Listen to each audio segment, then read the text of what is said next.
Sam Lovegrove became the heart of Shed and Buried for many years. With just a wrench, a sharp wit, and a lot of information about old bikes, he and Henry Cole were able to find hidden gems, bring forgotten classics back to life, and joke around like brothers. But around the middle of season 4, Sam vanished. Nothing to say, no goodbye scene, nothing, just silence. And then there were questions. Where did he go? Why did he go? There were theories, but no answers, because fans didn't know the whole story of Sam. His workshop in Cornwall isn't just full of tools and old engines when the doors are shut. There is a secret that needs to be solved. Anyone who likes old bikes knows the name Sam Lovegrove. His keen eye, hands-on building skills, and deep love for giving old-school bikes new life make him stand out. If you've seen him on Shed and Buried, or Find It, Fix It, Drive It, you know that he brings forgotten machines back to life,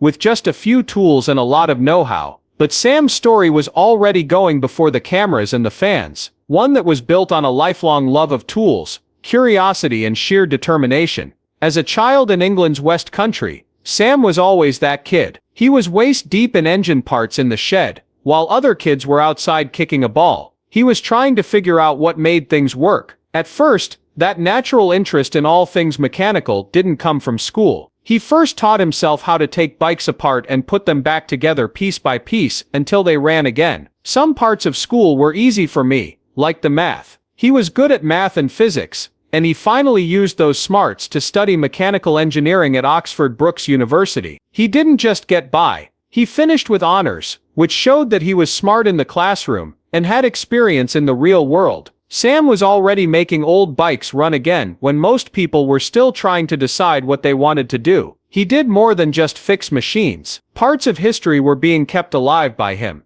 People heard about it. People saw how hard he worked and how skilled he was, and soon doors started opening for him. But becoming a TV star wasn't really in the plans. As a design engineer at Gemini Accident Repair Centers Limited, Sam Lovegrove got his start in a much more hands-on way. Back then, his main goal was to fix the mechanics, fine-tuning suspensions and gears for a variety of cars. It wasn't just garage work though, it was very smart tech. That kind of work that quietly set the stage for everything that would happen next in his life. He moved on to something a little more exciting when he became a development engineer for Honda Performance Development after Gemini. At that point, things got really hot. He worked on some really cool cars, like the sleek Honda NSX and the mean Corvette C7R Lemon cars. He didn't end there. As a professional engineer, Sam also worked with big names like Aston Martin, Jaguar, and Lotus. He wasn't just good at that point. He was becoming a hero in the world of high-performance cars that only a few people knew about. Then there was a twist. Along the way, Sam ran into Henry Cole. Henry wasn't just another biker. His job as a TV host was to change how people thought about bikers, because he loved riding two wheels so much. He was a bit of a rebel, had a strange charm, and loved old bikes more than anything else. Henry knew this expert was more than just skilled. As soon as he met Sam, he was present. There was something interesting about how Sam talked about things. Even the most complicated technical parts look easy to understand because of how he made them. Sam was on TV for the first time when he went on a motorcycle show with Henry. It went really well. People immediately felt close to him. He was being himself, smart, cool, and obviously madly in love with the craft. That's how the motorcycle show came to be. When the actors got along, the show was more than just another bike show. It became a fan favorite very quickly. Everything was there. Bike restorations, intense races, tributes to famous motorcycles, funny conversations, and road trips you'll never forget. But what made it stand out was how real it seemed. Sam's knowledge and Henry's strong desire to make the show better gave it a life. It wasn't just about bikes. The stories, memories, and links that people have with these machines were what it was about. Henry got to ride the very rare Bros Superior Super Sports in the first show of the second season. Later he took on the famous Yellow Peril, a 1960 Norton Commando production racer that put his skills to the test like never before. By season 7, it was a real treat for fans to see Henry and Sam bring a classic WLC Harley back to life. In parts 3 and 4, the famous Enfield Bullet came back, but Sam was good at using it. As long as the job was messy and technical, the kind that left your hands black with grease. He could explain it in a way that made sense. His honest method not only earned him respect, but it also helped him gain a real following. The bicycle show was a big hit, which made room for what came next. Put away and buried. In sheds and barns all over the UK, there is a treasure trove of old cars that are just ready to be brought back to life. These are the exact things that Henry Cole and Sam Love have set out to do. One dusty shed at a time, these two are going to find and fix up the country's mechanical past. They will be working on everything from old motorcycles and cars to rusty tractors and even boats. If they can make some extra cash by selling these finds along the way, that's even better. Britain is known for its strange people, and you can find a lot of them working on things in their backyards. That's where Henry and Sam belong. Henry is a biker at heart and has a good sense of what a good deal is. He brings plenty of charm and energy to the hunt. Sam, who is very good with machines, can make almost anything with an engine run again. They are a great team together. One makes deals, and the other fixes things, but their adventures don't always go the way they plan. Henry's eagerness to talk quickly gets them into a lot of trouble. He has bought cars before Sam has even had a chance to give them a good check over. Sam, on the other hand, often gets sidetracked by tools he wants for himself, which can throw them off track. It's fun to watch them work together because of their banter, tension, and rare fights. One moment that stands out was when they went to Leicester to see Eddie Roberts' collection. A rare 1962 Greaves player was the center of attention. This person was trying to sell it for a lot more than it was worth, and Sam wouldn't give in. He pointed out the problems right away and wouldn't pay too much. The best part of the 2016 season was that discussion that was caught on camera. Some viewers thought they were being cheap, but Sam stood his ground and said he was just guarding the real value of old machines. That risky move made people pay more attention to the show. After some time, they found a shed in Cornwall that was full of old, broken farm equipment. It was hard to see, but there was a Ferguson TE20 tractor buried in the mess. Sam saw the opportunity right away. It became a smooth-running beauty after he took it apart piece by piece and put it back together from scratch. Their ability to sell things at auction for good prices showed that they were more than just entertainment. They were very good at fixing things up, and knew how to make rust look like gold.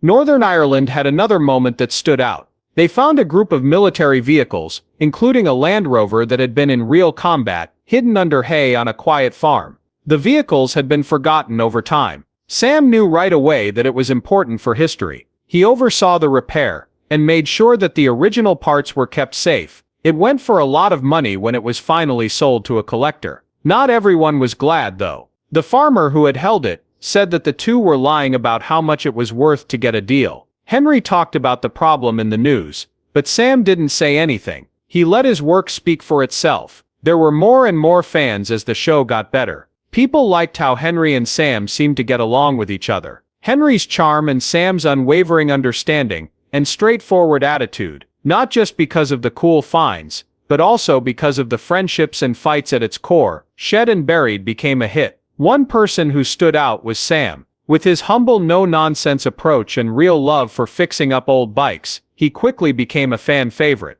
He wasn't something else on TV. In the world of restoring old cars, people came to know and trust his name. Sam didn't slow down after Shed and Buried took off. Along with his close partner Henry Cole, he kept the momentum going. They made another hit show together called Find It, Fix It, Drive It. This time, their love for old machines went even deeper, and they turned rusty relics into classics that could be driven on the road. Every show was like going on a wild road trip with two old friends who had a purpose. Find a car that has been forgotten, fix it up, and test it in a crazy way. It began the same way every time. They would travel across the country and look through barns, garages, and sheds to find the right old thing to fix up. The clock began to run as soon as they got their hands on something hopeful. Sam would take care of all the scientific stuff behind the scenes, while Henry used his large network of experts to bring the project together. But the best parts were at the end of each show. That's when they took their brand new car for its big moment, which was usually a challenge that tried more than just horsepower. There were finales where they raced a classic car on Brooklyn's old bank track, competed in a plowing battle with an old tractor, or rebuilt a famous 1970s motorcycle for a big custom show. Each one felt like a celebration of hard work, history, and heart. It wasn't just the grease and gears that made the show stand out, it had to do with science. Sam brought a lot of practical knowledge, and Henry brought a lot of energy and a great way to tell stories. They made a simple repair show into something more when they worked together. A story about friendship, excitement, and bringing old machines back to life. That's what made people keep coming back. But just as things were getting used to each other, the flow broke. Fans of Shed and Buried couldn't help but notice that something wasn't right in the second part of the fourth season. There was no sign of Sam Lovegrove. Not long after, people began to ask questions. Why wasn't he there? Had he really left? There weren't many hints in the show, so the puzzle got bigger. Henry Cole then came along in March 2022 and gave things a little more up to date. He shared a video in which he said that Sam had been sick with some kind of bug, which was the main reason he wasn't there. But besides that, not much else was known. No one knew if Sam was just taking a short break or leaving the show for good. There was one thing that didn't change when Sam wasn't on the show: his bond with Henry. Henry went to Cornwall in November 2022 to see an old friend.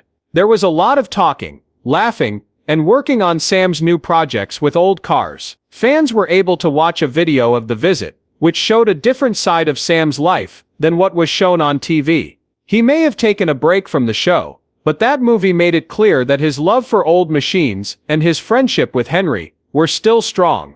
An important fact about Sam Love is that most people only know him from his TV work. He's quietly become known as a major force in motorbike engineering when no one is looking, especially through his work with the famous British brand Superior. And this isn't any old motorbike business. People all over the world know Bruce Superior for making some of the most exclusive high-performance bikes. And Sam, he's been in the middle of everything. When Bruce Superior was brought back to life in 2013, after having been shut down in 1991, Sam became the lead engineer. He wasn't just putting bikes together, he was trying to bring the spirit of the old machines into the modern world by reimagining a legacy. Sam was an important part of making sure that the custom-built bikes lived up to the famous name, working closely with company owner Mark Upham and the rest of the team. Not only were these bikes beautiful, they also worked well and worked hard. Let's look at the Bruce Superior 11C. This beast jumped into the 1350 APS VF class and made a lot of noise right away. It ran at 1104.03 mph on its first run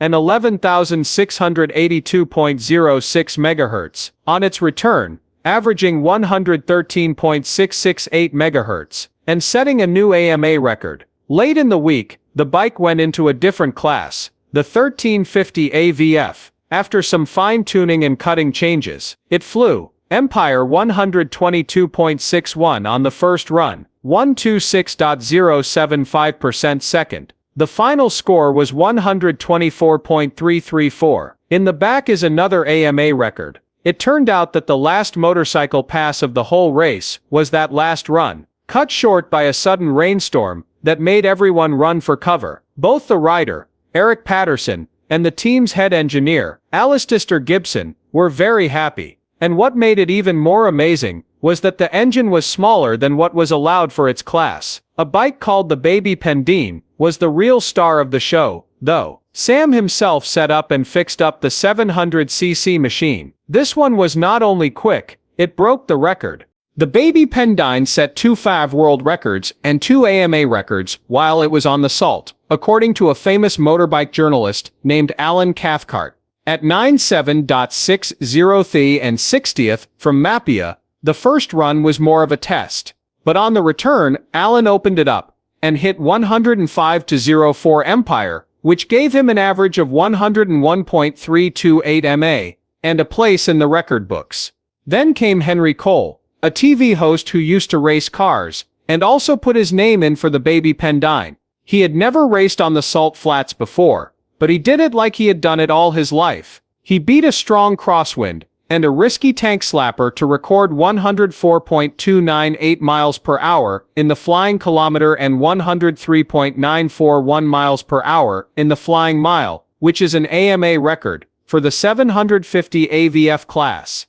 It was even better for Henry and Sam, because Henry had to wait in line for almost 3 hours to get his shot. The weather got worse as the day went on. The wind changed, but the salt flats stayed the same. There wasn't much time. Henry's bike had to be checked out and brought to the starting line. They just barely made it. Sam wasn't just watching though. During the whole process, he tested, checked, and made sure that each bike met the high standards for safety and dependability. He became known as a master craftsman in the world of motorbike restoration and design, thanks to the work he did on machines like the Bros Superior SS100. As much as Sam Lovegrove has been on TV and is well known in the motorcycle scene, he likes to stay out of sight when the cameras aren't running. His life is quiet when he's not in the spotlight. He lives in a farmhouse with his wife and 4 children in the woods of Cornwall. It's not just a quiet place to live. It's also where he keeps his huge workshop full of old cars, which is both a safe place for him and a place where he can play with his lifelong hobby. That's when Sam is most likely to be with his family, or working on repair projects that he does just because he loves them. He has a strong bond with machines and motorbikes. He's not just doing this job, it's always been a part of him. That work with your hands, and that interest in how things work, it's what keeps him going every day. At the moment, he might not be on as many shows of Shed and Buried as he used to be, but Sam is still important in the world of old cars. People admire him a lot, both on and off TV, because of how good an engineer he is and how laid back he is on screen. He will definitely keep playing a big part in the car and motorbike scene, even if he doesn't come back to TV anytime soon. In the past, Sam was just a guy who liked fixing up bikes. Now he is a well-known and respected mechanic. He's famous not only for his skills, but also for being honest, loving what he does, and being able to make old tools work again. His impact is still felt, even though he's not the main character on screen right now. Lots of fans, gearheads, and other restorers around the world are still inspired by Sam Lovegrove's story. It's a story of skill, love for the job, and staying true to himself.